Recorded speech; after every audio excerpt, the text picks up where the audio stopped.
Pak Nasrul, dari yang Anda jelaskan, kemudian Pak Edu jelaskan, sekian begitu banyak masih persoalan yang belum terselesaikan. Dari nama-nama yang muncul, Mudzakkir Manaf atau Mualim, ada Nasir Jamil, ada Ruslan M. Daud, ada Nurdin, katakanlah 4 nama yang akan berkompetisi ini dari sektor partai politik ini. Menurut Anda yakin 4 ini akan mampu menjawab persoalan yang seperti dikatakan tadi? Nggak bisa, siapapun sebenarnya kalau kita suruh Superman juga nggak mampu ngelola Aceh, Bang. Karena Aceh ini sudah akut masalahnya, Bang. Ya kan? Karena dihasilkan dari proses yang kronis, yang panjang, kemudian jadi akut dia.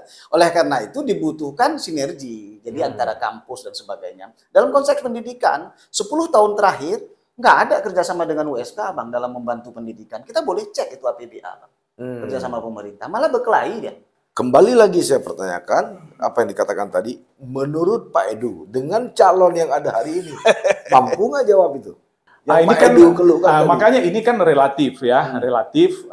Kita hari ini kan tidak menjudge person by person, ya kan? Artinya ini kan. Nah, ini makanya publik hari ini kan tokoh-tokoh orang-orang yang muncul ini kan orang-orang yang tokoh yang dikenal, ya kan? Yang orang bisa menilai pada amanah yang diberikan pada masing-masing itu sudah mampu nggak dijalankan dengan baik dan benar. Karena ini kan yang maju ini kan stok lama semua. Stok lama. Jadi orang-orang lama semua yang sebenarnya untuk menilainya kan lebih mudah. Ya kan? Ada misalnya orang-orang yang sedang dalam jabatan eksekutif ada. Pada masa dia menjabat eksekutif, kira-kira mampu nggak dia? Ya kan? Ada nggak gaya-gaya yang progresif? Tindakan-tindakan yang monumental untuk perubahan yang dia lakukan? Ada nggak? Kalau nggak ada, yang ngapain dipilih lagi?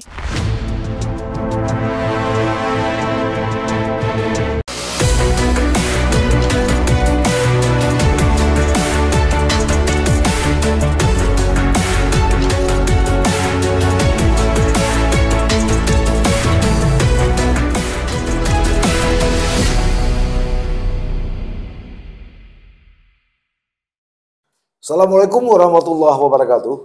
Sahabat, sisi lain kembali kita bertemu dalam perbincangan membahas tema-tema atau isu-isu politik terkini di Aceh maupun nasional. Untuk pertemuan kali ini, setelah sekian lama kami tidak tampil, saya mencoba 2 narasumber yang menurut saya sangat-sangat berkompeten untuk membahas seputar masalah Pilkada Aceh. Ada apa sebenarnya di balik munculnya sejumlah nama-nama yang akan menjadi kompetitor dari Haji Mudzakkir Manaf atau Mualim pada pilkada mendatang.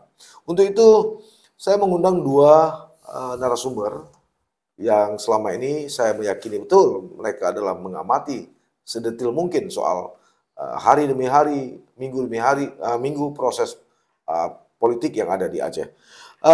Beliau adalah Dr. Edward M. Nur, seorang akademisi di Pascasarjana Universitas Abdullah Tama Aceh.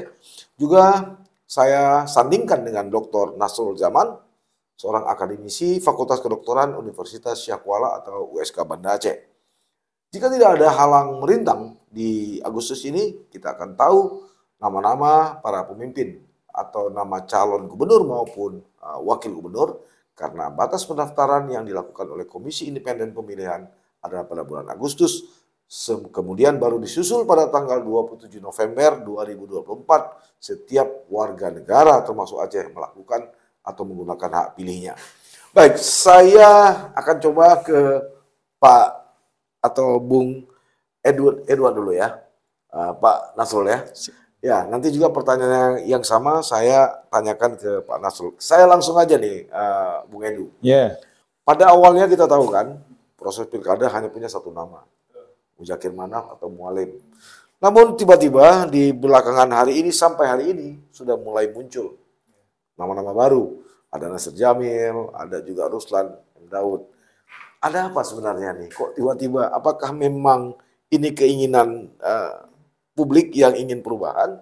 Atau memang ada yang menyebut ini adalah keinginan Jakarta? Menurut Pak Edu sendiri gimana? Baik, terima kasih Pak Saleh. Terima kasih Modus, Dr. Nasrul Jamal. Ini memang menarik untuk dikaji dan memang mestinya kalau event-event politik itu memang mestinya seperti ini. Maknanya kalau dikatakan kita bersepakat bahwasanya politik itu dinamis, ya inilah bagian daripada dinamis itu. Sesuatu yang unpredictable, ya kan? Kita nggak bisa mengatakan bahwa sini akan seperti ini, besoknya akan seperti itu. Dalam politik itu nggak akan seperti itu. Ya? Jadi apapun bisa terjadi dalam hitungan hari, hitungan jam, hitungan detik itu semua bisa berubah. Dan perubahan-perubahan ini saya melihat ini sesuatu yang sehat dalam politik Aceh, khususnya dalam menghadapi pilkada. Tidak satu nama. Tidak satu nama, ya kan? Kita tidak menyorong hanya pada satu golongan, satu kelompok, satu nama, tapi kita diberikan pilihan-pilihan, alternatif-alternatif, sehingga dalam hukum probabilitas semakin banyak pilihan itu kemungkinan mendapatkan yang terbaik itu akan ada, akan lebih ada peluang untuk mendapatkan yang lebih baik. Nah, tapi perlu memang menarik untuk dikaji. Awalnya Mualim muncul sebagai gubernur dan semua ketua-ketua partai Parnas berbondong-bondong untuk mendaftar ke PA untuk mengajukan diri sebagai wakil gubernur. Ya kan? Ini fenomena yang memang baru terjadi pilkada ini, ya kan? Awal-awalnya Parnas dengan versinya sendiri. Kenapa itu? Mungkin awal-awal mungkin ya Parnas merasa ya kalkulasinya memang Mualim di atas angin, ya kan? Dan mungkin itu tidak salah. Melihat misalnya koalisi Pilpres kemarin, ya kan? Pilpres PA Mualim berkoalisi dengan kelompok Pilpres yang menang, ya, dengan Prabowo Gibran. Diharapkan mungkin beberapa Parnas mungkin merasa ini koalisi ini akan berlanjut dalam pilkada. Kalau ini berlanjut, ya tentu ini adalah kekuatan besar. Kan, dan peluang Mualim untuk memenangkan pilkada di Aceh sangat terbuka kalau koalisi ini bertahan. Nah, mungkin dalam perkembangan ya mungkin informasi-informasi Jakarta mungkin juga berbeda. Ya kan, ya tentu mungkin ya ketua-ketua partai politik ini mendapatkan informasi baru. Ada sesuatu yang mereka dapatkan, ya kan, sehingga merubah kalkulasi itu, ya kan. Nah, kita itu ke Bung Nasrul. Ya. Anda melihat sinyal apa ini sebenarnya? Apakah memang sinyal anti kemapanan atau sinyal perubahan atau memang ada deal yang nggak connect? Karena kan tadi disebut Bung Edu awalnya rame-rame mendaftar jadi wakil, kemudian ada yang loncat mendeklar dirinya sendiri gitu kan. Iya, ini kan sinyal yang mencemaskan dari awal politik pilkada Aceh. Maka di Mei dulu saya sebutkan perilaku kemudian menghantar diri menjadi cawagup Mualim, perilaku yang memalukan sebagai pimpinan partai politik. Di Mei saya bilang begitu. Kenapa? Karena ini Mei, padahal penentuan kita masih di Agustus. Alangkah rendahnya kapasitas pemimpin Partai Nasional di Aceh melakukan hal yang memalukan dalam konstelasi politik lokal. Harusnya semua pimpinan partai politik itu di Mei sampai Juli menyatakan mau jadi gubernur. Persoalan kemudian akhir Juli terjadi negosiasi, jadi wagub itu hal yang biasa. Bukan ujuk-ujuk belum apa-apa langsung minta jadi wagub. Ya, terus kemudian kita meneriakkan, media meneriakkan, aktivis meneriakkan, baru tersadar, oh ya calon gubernur deh. Nah, ini kan menunjukkan ini karena sadar atau memang karena nggak dipakai? Kemudian... Bisa jadi karena udah nggak dipakai, jadi memang kecil kemungkinan jadi wakil gubernur, terus ya udah aku jadi gubernur aja gitu, sehingga kan mandi basah sekalian. Oh iya, ini kan menurut saya memalukan itu dari sisi proses politik tingkat lokal. Nah, apa yang terjadi ini kan hal yang kebalik, Bang. Harusnya kan awalnya itu meriah kemudian mengerucut. Ini kan dulu mengerucut dulu baru dia mengembang. Nah, ini memang Aceh ini jadi unik ngelihat politik lokalnya jadinya. Tapi ada yang menyebut ini bagian dari political sharing. Ketika rame-rame ingin mencoba membangun Aceh bersama-sama.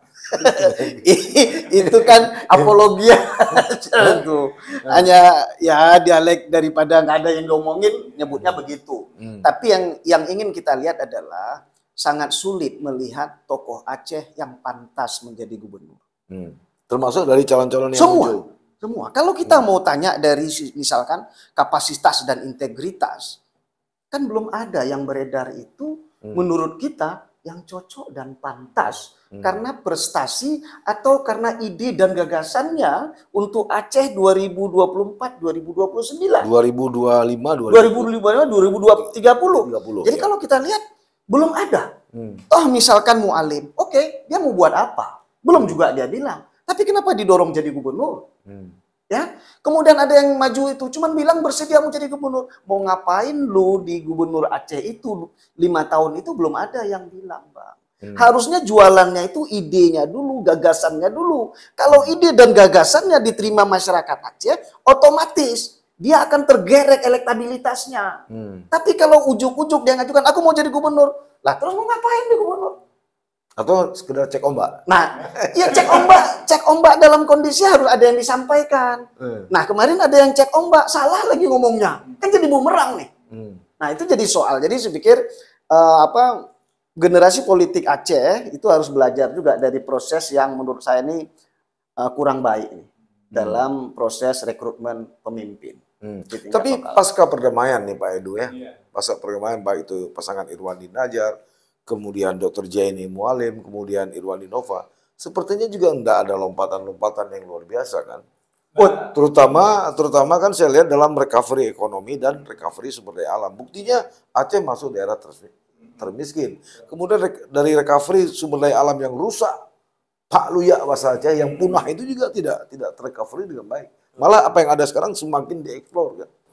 Nah, ini sebenarnya persoalan-persoalan seperti inilah yang sebenarnya harus dirangkum oleh partai politik, ya, termasuk PA, Parnas, Parlok itu merangkum dulu persoalan Aceh hari ini, sehingga kita temukan ini loh persoalan Aceh, ini daftar permasalahan yang ada di Aceh, siapa yang bisa mengatasi masalah ini?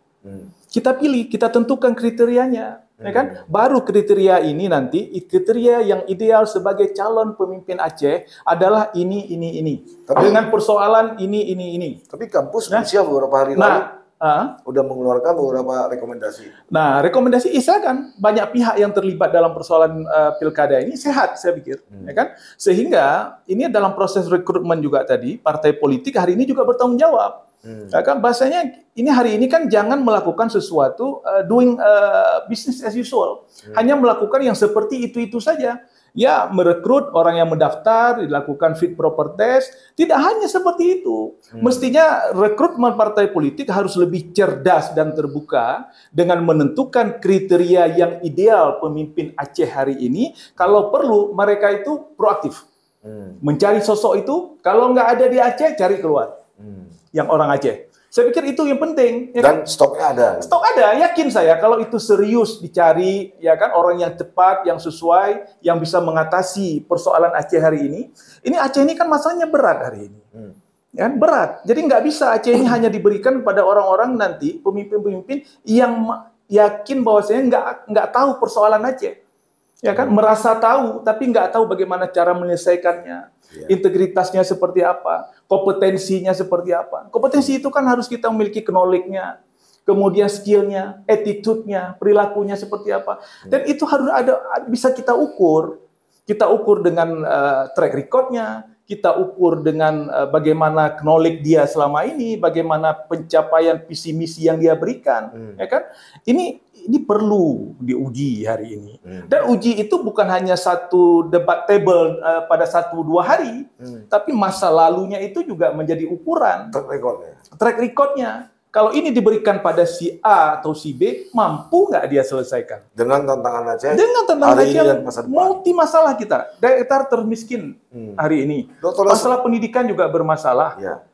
Dana otsus juga mau selesai, ya kan? Kemudian hubungan dengan Jakarta juga tidak baik-baik saja.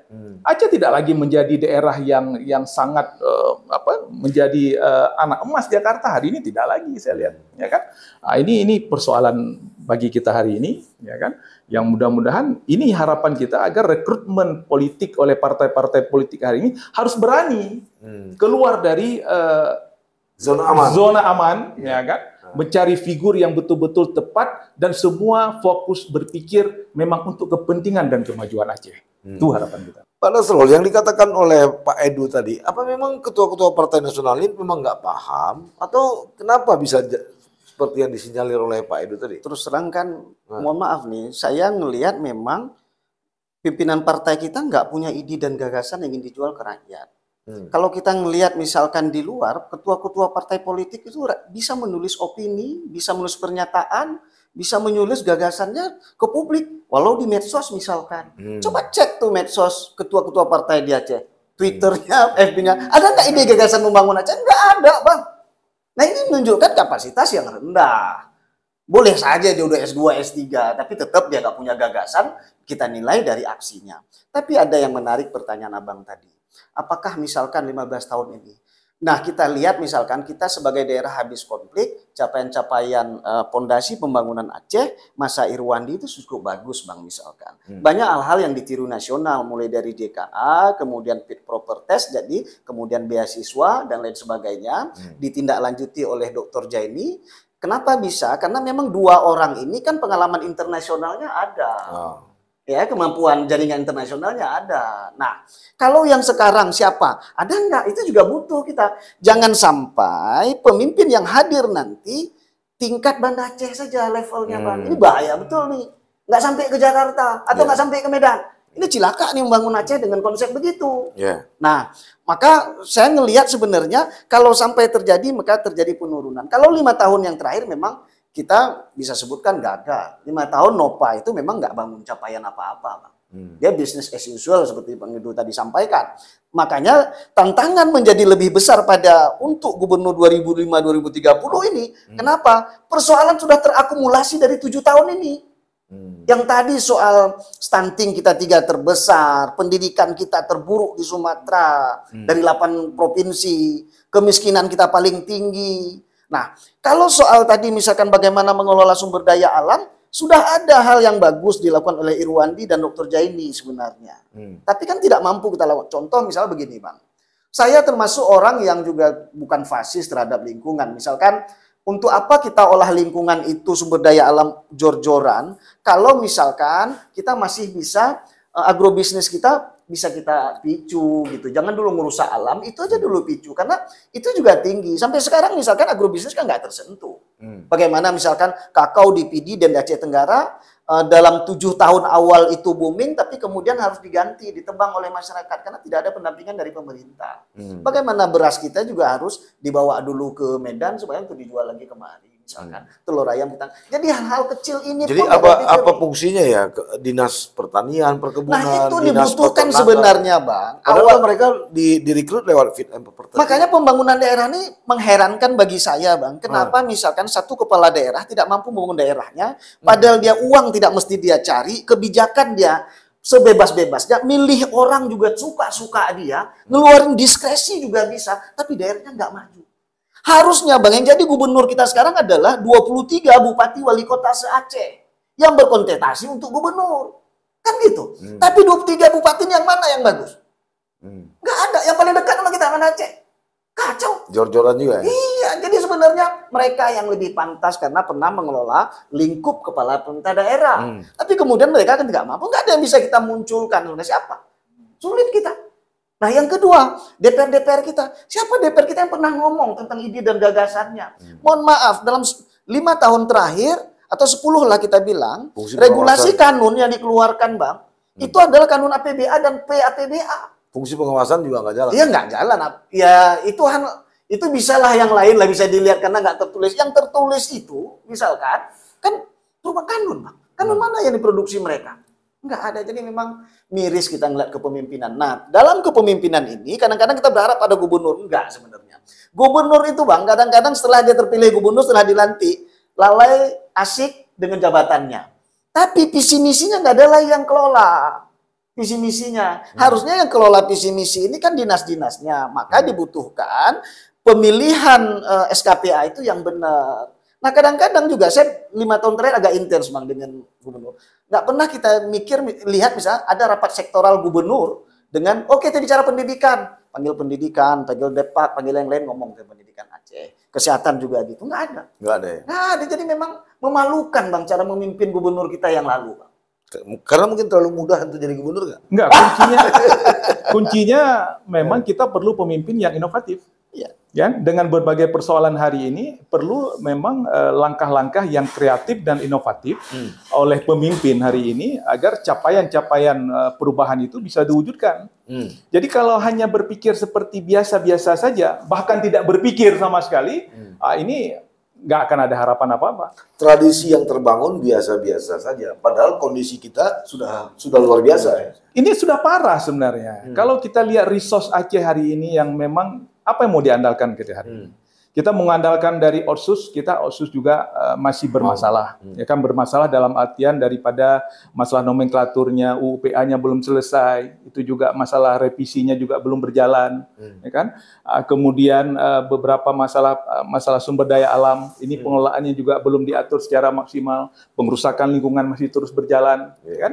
Nah, kemudian lagi belum indeks sumber daya manusia kita yang terus juga menurun. Ya, kemudian tingkat pendidikan, ya kan, dan akses bukan hanya dinilai daripada akses kelulusan pada perguruan tinggi, tidak hanya itu indikatornya, ya kan, mengukur indikator pendidikan itu kan banyak item yang harus dilakukan, termasuk akses, masalah fasilitas yang aksesnya, fasilitas yang diberikan itu kan menjadi ukuran. Nah, dengan kondisi Aceh hari ini dana pendidikannya 20%. Nggak tersentuh hal-hal yang mestinya itu menjadi sesuatu yang penting hari ini, yang menjadi pemikiran daripada pemimpin-pemimpin Aceh hari ini. Kan? Mestinya dengan kondisi Aceh hari ini tidak ada lagi kemiskinan di Aceh. Tidak ada lagi keterbelakangan pendidikan di Aceh. Cukup sumber daya masyarakat di Aceh hari ini. Faktanya apa? Kekurangan sumber daya. Kita pengangguran masih tinggi.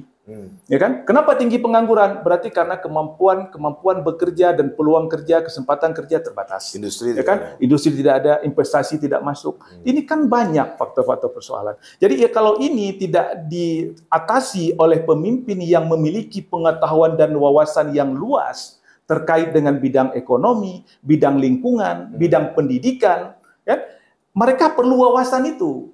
Mereka nggak mesti ahli dalam bidang itu, tapi wawasan tentang itu mereka harus punya.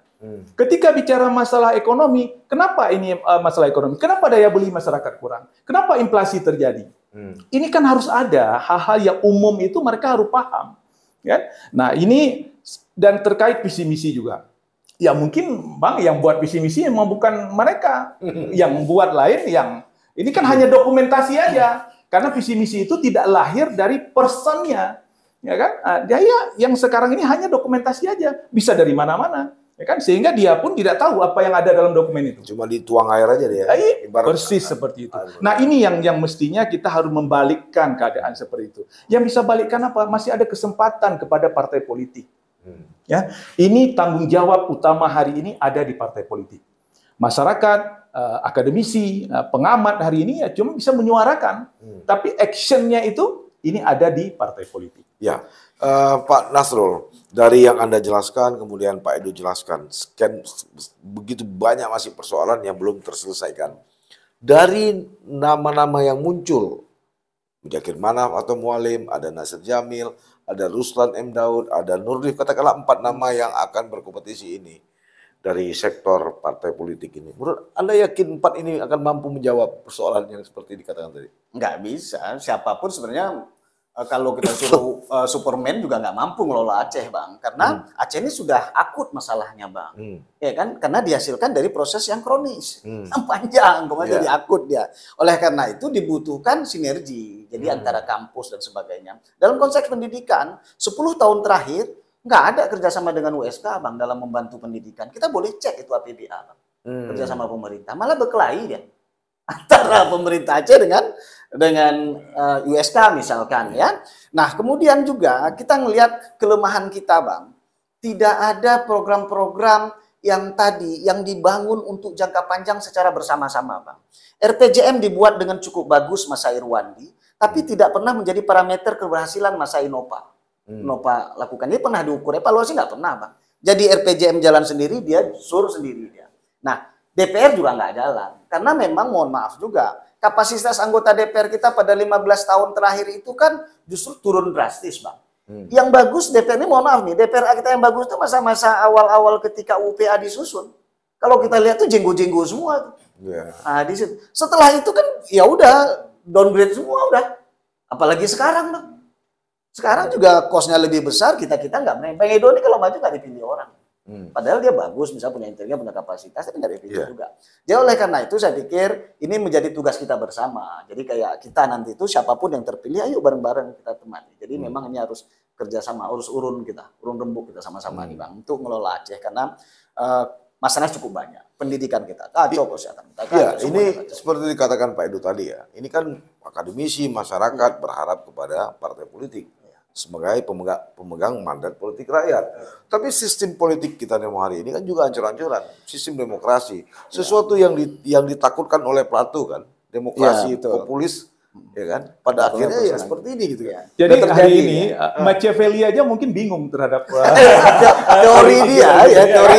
Walaupun dia yang menggagas il prinsip, yang bisa menghalalkan segala cara untuk bisa bertahan dalam kekuasaan, ya kan? Dia aja mungkin udah bingung ini, ya kan? Kok bisa seperti ini? Jadi kalau produk-produk politik dihasilkan dari sistem politik yang amburadul dan sangat transaksional seperti hari ini, tentu kita tidak bisa berharap banyak terhadap orang-orang yang ada dalam jabatan politik hari ini dengan proses yang seperti ini, ya kan?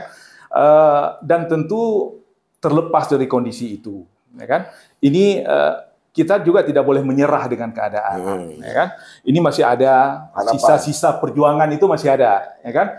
Jadi kalau ken bahasa Aceh ibaratnya daripada buta ke enggak juling. Ya, tapi sebenarnya kan waktu masih ada nih Bang Saleh, Bang Indo. Kita nggak pesimis juga.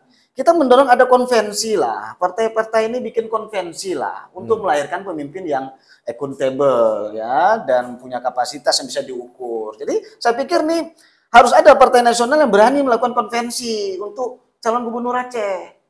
Ya mungkin dalam Juni kan bisa dilakukan. Juni yang paling ideal. Itu kan keren tuh kalau memang mereka mau melakukan. Jadi ada niat baiknya dulu Bang untuk melihat konvensi seperti apa? Contohnya ada konvensi kontestasi untuk calon gubernur yang memungkinkan baik internal partai atau luar partai dicalonkan oleh partai politik. Karena sekarang kan independen udah nggak mungkin lagi misalkan partai politik. Nah, ada nggak niatan untuk itu? Kalau niatan untuk itu mereduksi pesimisme politik kita, Bang. Nah, itu dia. Saya pikir solusinya inventarisir persoalan Aceh, lihat sosok mana yang menurut partai politik ini yang tepat, undang mereka, berikan kesempatan mereka mempresentasikan. Kembali lagi saya pertanyakan apa yang dikatakan tadi, menurut Pak Edu dengan calon yang ada hari ini, mampu nggak jawab itu? Ini kan makanya ini kan relatif ya, relatif. Kita hari ini kan tidak menjudge person by person, ya kan? Artinya ini kan. Nah ini makanya publik hari ini kan tokoh-tokoh orang-orang yang muncul ini kan orang-orang yang tokoh yang dikenal, ya kan? Yang orang bisa menilai pada amanah yang diberikan pada masing-masing itu sudah mampu nggak dijalankan dengan baik dan benar. Karena ya kan? Ini kan yang maju ini kan stok lama semua. Stok lama, jadi orang-orang lama semua. Yang sebenarnya untuk menilainya kan lebih mudah. Ya kan?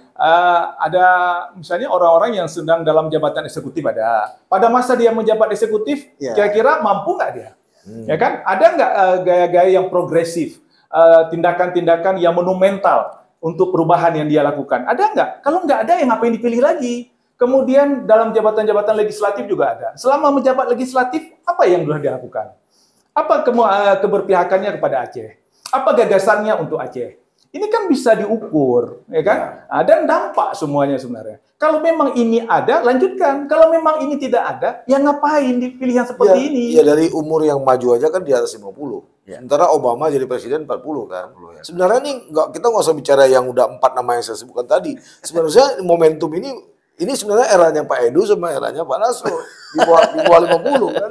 Iya, politik ini kan seperti Pak Nasrul bilang, ini kan bukan masalah mampu tidak mampu, ya kan? Banyak faktor-faktor lain. Ya kan? Mungkin dalam perspektif akademisi, dalam perspektif aktivis, sesuatu yang ideal seperti kita katakan tadi.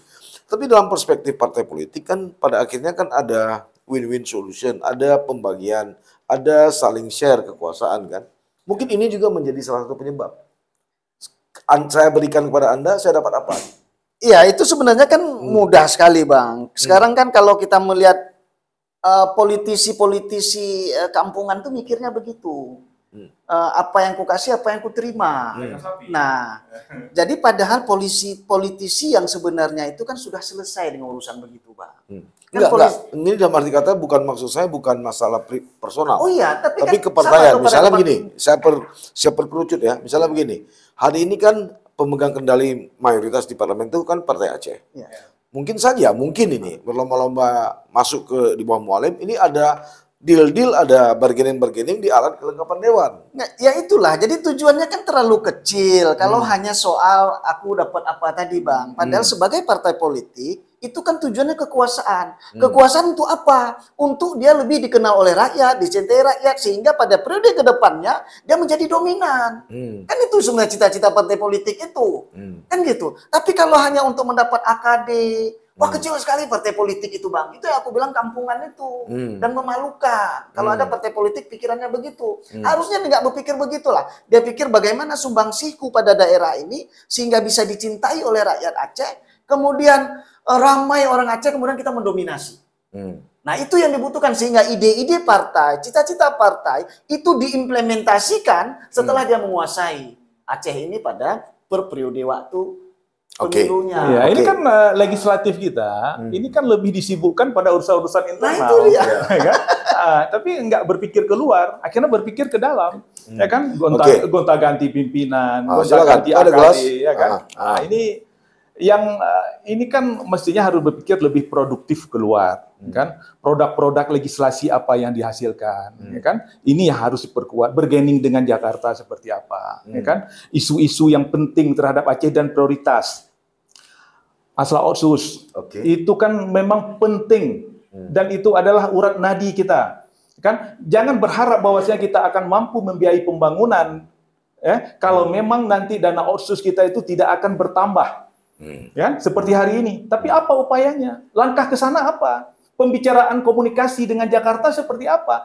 Kalau memang hari ini nanti terpilih pemimpin-pemimpin yang tidak mampu membangun jaringan dan komunikasi dengan Jakarta, selesai kita. Saya kembali lagi agak sedikit teori bahwa kan katanya kan ada 3 pilar demokrasi dan kekuasaan. Eksekutif, legislatif, yudikatif. Tapi kan nggak fair juga kalau semata-mata kita menyorot eksekutif kan. Setelah pasca damai misalnya, dalam tanda petik porak-porandanya Aceh hari ini, kondisi Aceh hari ini kita persoalkan kepada persoalan kepemimpinan daerah. Tadi sudah kita senggol sedikit, juga ada peran legislatif. Yudikatif juga nggak greget tuh. Kayaknya juga menikmati kondisi Aceh seperti ini. Iya, semuanya menikmati, Bang. Kondisi ini kan semuanya akhirnya, ya aku ngambil apa, aku ngambil ini, ngambil apa. Nah, kenapa? Karena memang kepemimpinan kita di Aceh ini kepemimpinan juga yang bermasalah. Nah, kalau kepemimpinannya nggak bermasalah, saya pikir baik yudikatif ya dan legislatifnya juga nggak bisa neko-neko juga, Bang, kalau dia benar. Berarti karena ada celah, ada peluang. Biasalah, itu kita ngerti sendirilah itu kan. Dibuka itu. Nah, oleh karena itu saya pikir, Bang, ini saya mendesaklah partai-partai politik ini saringlah dengan calon pemimpin kita. Jadi masih ada tempo 1 bulan lagi sebelum pendaftaran di 1 Agustus. Kita coba buka. Kemarin kan ada Abdullah Sani dan lain-lain. Itu juga kita nggak tahu idenya loh. Dia maju-maju sendiri tuh. Najar maju, nggak tahu kita idenya apa. Kan momentumnya asal suka aja maju jadi gubernur, entah apa entah. Nah sebenarnya kan kita mau dengar apa sih sebenarnya mau dia bawa, harapan dia apa, gagasannya. Ini yang nggak pernah didengarkan oleh partai politik. Saya berharap misalkan nanti dibuka peluang itu, kemudian kita live lah di medsos saja live, di sini juga boleh di channel sisi lainnya menarik nih kita live sisi lain, kemudian beberapa kandidat ngomong apa yang mau nggak dilakukan sehingga rakyat memilih. Nah kemudian juga ketua partai politik juga jangan terus merasa rendah diri kalau memang misalkan kalah bersaing sama Bang Edo, sama Bang Saleh, misalkan ya nggak apa-apa lah. Ya kan soal siapa yang punya gagasan sekarang. Ya sama seperti ketika Nasdem mencalonkan Anies, biasa dalam partai politik. Ketika dia nggak bisa melahirkan sosok tokoh yang mampu diterima oleh masyarakat, aksesibilitasnya tinggi, maka kita ambil aja dari luar partai. Ya itu faktanya seperti di luar. Kita nggak pernah kenal siapa ketua partai Demokrat di Amerika. Nggak tahu kita. Siapa ketua partai Republik di Amerika. Nggak tahu. Tapi kita tahu siapa yang dicalonkan oleh Demokrat, siapa yang dicalonkan oleh Republik. Nah ini yang mestinya jadi pelajaran untuk kita hari ini. Ya partai politik juga harus berbenah juga, ya kan? Berbenah untuk mencari kandidat-kandidat yang memang tepat ya, untuk mengemban amanah ini, ya kan? Tidak mesti orang partai, tapi bisa amanah ini diberikan kepada orang di luar partai, ya kan? Yang mampu menjalankan visi-visi misi partai. Nah, ini perlu ketulusan, dan mungkin orang akan menganggap ini kan Allah itu kan cat langit, hanya omongan. Tapi ini adalah omongan yang bisa dilakukan oleh partai politik. Duduk bersama, bicarakan, ya kan? Demi Aceh kita hari ini. Ya kan, nggak boleh main-main. Ini antar partai politik aja belum duduk lagi ya.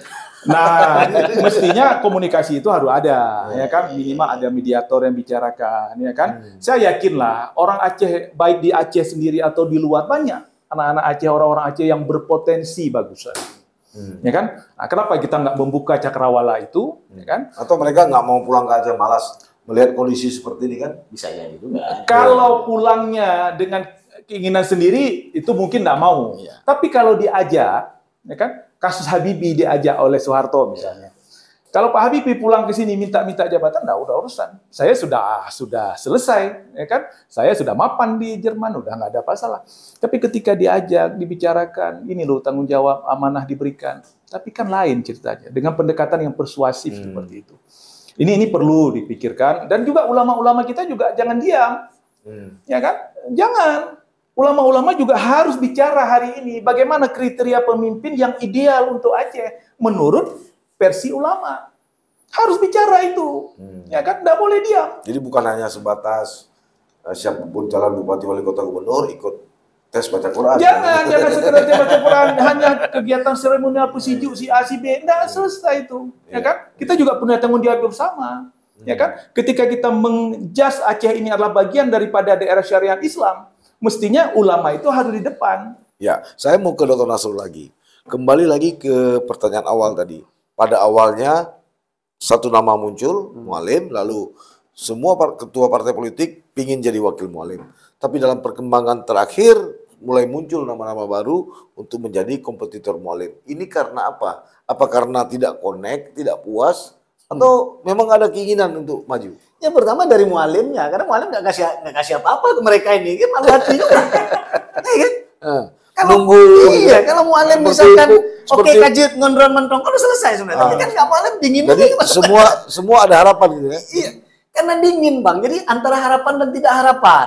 Daripada tidak ada harapan, ya udah aku maju aja lah. Nah, mana tahu nanti dengan aku maju ini dipinang juga. Jadi begitu juga akhirnya mau kembali ke situ. Jadi banyak yang gambling nih. Iya, jadi sebenarnya ya kalau kita lihat sekarang yang sudah berani nebarin spanduk kan baru dua nih. Ruslan sama Nurlif. Nurlif seluruh kabupaten kota saya pikir Golkar sudah bergerak. Bagus sebenarnya ya supaya rakyat banyak pilihannya. Tapi kita harapkan partai-partai lain yang tadi dorong lagi tokoh-tokoh alternatif lain. Diaspora Aceh banyak. Di dalam ini juga banyak yang bagus. Tapi kan mereka tidak diberi ruang dan kesempatan. Maka rekrutmen politik yang model-model kayak tadi misalkan kalau di luar itu kita nggak tahu partai-partai, tapi dia mencalonkannya yang tahu. Ya, calon dia usung mereka yang kita kenal. Nah, ini pembelajaran yang bagus. Nggak usah jauh lah Bang ya. Di DPR kita pun sendiri misalkan tidak pernah kita dengar ada diskusi bulanan tentang update informasi tentang Aceh misalkan. Kita pingin tuh satu fraksi di DPRA itu bikin diskusi tematik bulanan melihat soal-soal Aceh. Diundang orang, kemudian oh begini ya ngomong. Jadi itu cercerahkan DPR-nya kan nggak pernah kita dengar. Nggak pernah sekalipun. Dulu di Partai Aceh pernah saya gagas itu, tapi tidak terwujud. Iya, karena memang minim kapasitas DPR-nya. Takut dengan dia lakukan itu, nanti nampak bodohnya dia kan. Terdegradasi tahun depan aku nggak dipilih lagi nih. Dipilih pula yang tadi yang kusuruh suara-suara. Nah, itu jadi soal juga. Jadi keikhlasan untuk misalkan sadar diri bahwasanya aku butuh proses belajar lagi untuk pantas menjadi dewan. Aku perlu belajar lagi untuk pantas menjadi eksekutif. Itu yang belum ada di kita, Bang. Nah, gitu merasa semua pantas. Asal udah ada suara, udah ada uang, ya, gersuk aja maju. Padahal gagasan nggak punya. Ya, ini kalau kita katakan lama, masih lama. Kalau kita katakan singkat, cepat, juga cepat. Hari ini dari nama-nama yang disebutkan tadi, belum satupun mengantongi tiket. Ya. Ini sepertinya saya melihat semua menunggu sinyal dari kelompok presiden terpilih. Ini ada fenomena menarik sebenarnya. Ini kalau lihat koalisi dengan misalnya PA dengan Gerindra. Ya, kalau dulu itu pemilu 2019 itu sebelum pemilu itu koalisinya itu sudah nampak. Sudah kelihatan. Sudah disuarakan. Jadi T.A. Khalid pada masa itu misalnya mengatakan ini Gerindra adalah perahunya PA ke Jakarta. Kira-kira seperti itulah. Dan itu berlangsung sampai dengan Pilpres. Kan dari Pileg sampai Pilpres. Jadi mereka misalnya Gerindra mendukung Mualim untuk gubernur itu disampaikan jauh-jauh hari. Ya kan? Itu sudah ada komitmen koalisi itu dari jauh hari sudah ada. Nah, ini tidak terjadi sekarang. Makanya ini memalukan, Bang. Nah, kenapa nih? Kenapa? Hitungan politik sebenarnya gini, Bang. Kenapa harus tunggu Jakarta, tunggu presiden terpilih? Padahal presiden terpilih tidak terpilih di Aceh. Logika kan begitu nih. Logika kan begitu. Harusnya yang tidak terpilih di Aceh, kan, di luar itu harus berani memunculkan calonnya. Tapi itu juga enggak. Makanya kita mengherankan ini, Bang. Nah, harusnya. Tapi kan siapapun yang terpilih kan nggak bisa lepas dari Jakarta. Betul. Tetapi kan selalu Abang harus ingat, tidak ada proses politik di Aceh yang disetujui Jakarta benar itu menang. Yang benar-benar misalkan hati Jakarta 75% nggak pernah menang di Aceh. Tapi memang Jakarta satu hati. Enggak, kan enggak juga kan? Enggak juga. Artinya, mereka pasang kaki juga enggak, kan? Tetapi kan mereka hitungannya ada plus minusnya, Bang. Tentu yang lebih mana kecenderungannya.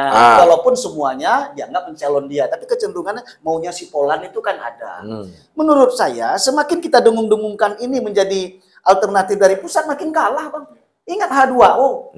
Ingat kemarin, Bang, yang dari Aceh Utara tuh, Pak Tarmizi Karim, gitu ya. Nanti lagi misalkan. Jadi maksud saya, janganlah di Aceh ini nggak linear politiknya, Bang. Nah, ini memang Aceh ini unik dalam konteks politik. Masyarakat Aceh terus terang sampai sekarang, dia sebenarnya udah punya calon. Tapi dia nggak tahu nih siapa. Kalau yang ini mungkin nggak.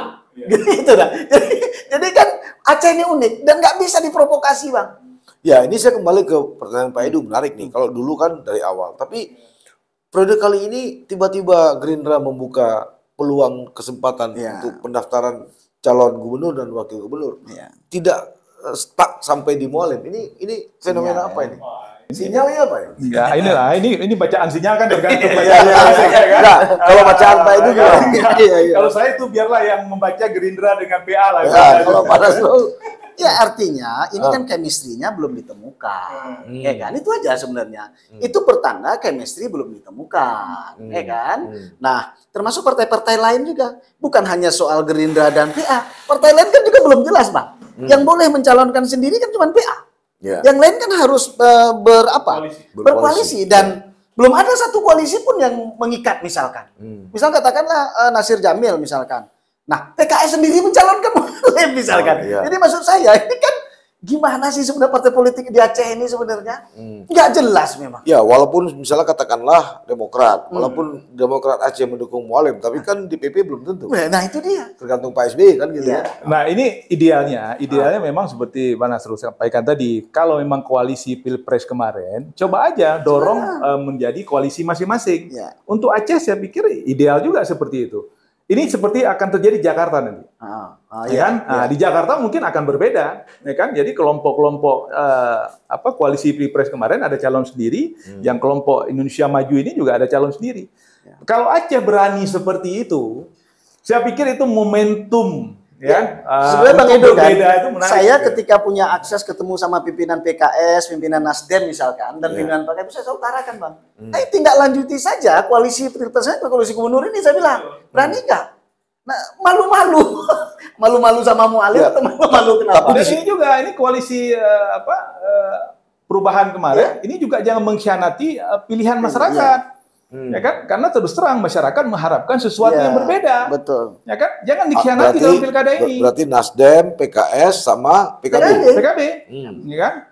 Jadi maksud Pak Edu, 3 partai ini harus ada satu calon gitu ya. Mestinya begitu. Dan itu signifikan, 24% loh, Bang. 3 partai ini 24%. Duduk bersama, silakan cari solusi. Ya kan? Siapa pilihan gubernur, wakil gubernur? Jadi artinya koalisi Indonesia Maju, koalisi Prabowo Gibran satu paket. Koalisi perubahan satu paket. Iya, kita lihat, ya kan? Itu bahkan koalisinya itu bisa sampai ke kabupaten kota, ya kan? Tidak hanya di gubernur. Nah, ini nanti akan terjadi demokrasi yang ideal di Aceh. Kenapa? Akan ada check and balance. Jadi kelompok yang berkuasa ada, kelompok oposisi juga ada, sehingga ini pemerintahan juga akan berjalan dalam koridor. Tapi saya agak sedikit ragu-ragu juga bicara oposisi. Hari ini kan Nasdem juga udah masuk. Iya. Nah ini kan yang masih tinggal di luar kan PKS. Iya. PDIP. Enggak, artinya dari koalisi Pilpres kemarin, dari pasangan Anies Anies Muhaimin, kan yang koalisi perubahan yang masih tinggal kan PKS. Iya, makanya aneh Bang, konsep presidensial ini kan memang tidak dikenal koalisi, artinya DPR itu memang oposisi semua harus. Dalam konsep presidensial sebenarnya seluruh anggota dewan itu kan oposisi. Nah itu dia. Nah itu yang anehnya di Indonesia ini. Dia pakai konsep presidensial, tapi dia pakai oposisi pula. Harusnya nggak semua dewan itu oposisi terhadap pemerintah. Kan gitu dia Bang. Nah termasuk kalau kita turunkan ke Aceh. Nah di Aceh kan nggak lebih parah lagi itu kita lihat di Aceh. Gitu. Nah, jangan misalnya DPRD aja jadi hanya menjadi tukang stempel kebijakan gubernur, ya kan? Nah, itu tapi juga tidak sehat. Sekarang kan begitu kan? Ya itu kan tidak sehat kalau seperti itu, ya kan? Jadi dengan kondisi seperti ini fungsi pengawasan juga udah nggak jalan. Nggak paham dia mau apa yang mau diawasi, apa yang mau dia ukur, DPRD kan nggak paham. Tapi kan begini, mungkin 1 tahun pertama dia nggak paham, 1 tahun kedua kan udah paham. Lah kan DPR karena bebal nggak mau belajar. Ya nggak mau belajar mungkin. Ya, bukan hanya soal DPR. Ini yang merusak ini salah satunya. Jadi aku ketemu sama Ustadz Marwan, bamusnya dari PA. Kami sama narasumber di TPRI. Menarik dia bilang, Ustadz maju long. Enggak, saya nggak mau maju. Kenapa? Kupikir, ini bahasa Indonesia dia bilang, dia bahasa Aceh sama saya. Kupikir jadi DPR itu kita lahirkan kanun-kanun untuk kesejahteraan masyarakat Aceh. Rupanya kenapa aku bilang? Rupanya sibuk dengan mikir pokir katanya. Pokirnya pujuk bakso. Jadi siap hari-hari itu aja kita pikir katanya. Udah kita pindah sana jaga supaya nggak hilang. Itu aja kerjaan dia bilang. Jadi tahun ini nggak maju lagi saya bilang. Saya bilang ini contoh DPR yang tawadhu saya lihat. Ya saya lihat wah ini luar biasa. Nah begini-begini kan jadi nggak dipilih masyarakat nih Pak. Ya konsekuensi dari demokrasi populis. Nah itulah. Sehingga transaksional. Jadi merusak kan. Jadi kita nggak lagi bicara misalkan ala di kampung kita sendiri pun Bang, kalau orang yang pintar, ulama itu pas ada acara dimulai, tapi cowok orang kaya. Bele, tapreh di lesi, gamnya gotroh lom. Tempat duduknya di depan. Kalau abang udah profesor, anak Pak, untuk mentok. Selesai, kan dia pikir siapa nyumbang paling besar. Nah itu sudah budaya itu sudah pranata sosial itu udah rusak. Nah masuk ke politik ya begitu juga. Jadi memang dalam konteks itu makanya kita melihat kemarin di kawan-kawan Sulai memikirkan bagaimana perubahan Undang-Undang Dasar 45 yang keempat. Nah, untuk memikirkan bagaimana lah dengan pengalaman kita selama dipilih kembali oleh DPR. Iya, pada level mana dipilih oleh DPR? Mungkin presiden boleh dipilih rakyat, tapi yang lain konsep DPR juga legislatif mungkin kita lebih senang tertutup lagi kayaknya. Biar nggak rusak juga. Ini moral hajat berat, Bang. Berat. DPR itu ngabiskan untuk DPRK aja 1 miliar minimal. Ya, DPRA itu 2 sampai 4 miliar. Kemudian DPR RI itu 10 sampai 15 miliar misalkan. Dan itu minimal. Minimal Bang, itu moral hazard. Memang calon tertutup itu solusi untuk money politik. Ya, kan? Kita menghilangkan money politik salah satunya tertutup. Itu calon tertutup. Jadi kemudian berkontestasilah kader-kader partai ini ya untuk unggul. Betul, matangkan di partai, rekrutmen yang benar di partai, pendidikan kader yang benar di partai. Oke. Kan? Ini masih ada waktu, kembali lagi saya ingin cobakan ke Pak Nasrul menjelang masa-masa pendaftaran tiba dan masa pemilihan. Apa harapan Pak Nasrul? Ya, kalau saya gubernur ini. Saya tetap, karena kita kan otonominya di provinsi. Bukalah ruang bagi anak-anak Aceh yang capable, integritas dan kualitas serta kapasitas yang baik menjadi seorang pemimpin Aceh. Partai politik sebagai saluran, bukalah ruang itu. Pilihlah dari apa yang tersedia. Jangan memaksakan diri sebagai ketua partai politik. Waktu masih ada. Waktu masih panjang. Masih cukup lah. Pak Edu? Ya, saya berharap ini partai politik pertama bisa menjalankan amanah yang diberikan itu dengan sebaik-baiknya dan bertanggung jawab. Bertanggung jawab dalam makna event-event politik hari ini, rekrutmen politik yang dilakukan oleh partai politik dalam pemilihan gubernur, wali kota, bupati di Aceh ini betul-betul dilaksanakan dengan serius, dengan baik, dengan langkah-langkah yang benar, sehingga mendapatkan calon dan kandidat yang betul-betul ideal, tepat untuk membuat Aceh yang lebih baik. Oke, baik Pak Nasrul, Pak Edu, terima kasih atas kehadirannya. Sahabat, sisi lain itu tadi perbincangan kami, tentu menarik untuk diikuti. Karena itu saya tidak pernah mengambil kesimpulan dari apa yang kami bicarakan. Andalah yang paling berhak untuk mengambil kesimpulan. Tentu ini baru tahap awal dari perbincangan kami terkait masalah Pilkada Aceh. Kita akan bahas lebih kritis dan tajam lagi. Kita tunggu aja begitu pendaftaran, kita undang lagi berdua ini. Apa pendapat mereka tentang calon-calon yang sudah daftar. Saya kira sampai di sini. Terima kasih atas perhatiannya. Assalamualaikum warahmatullahi wabarakatuh. Waalaikumsalam warahmatullahi wabarakatuh.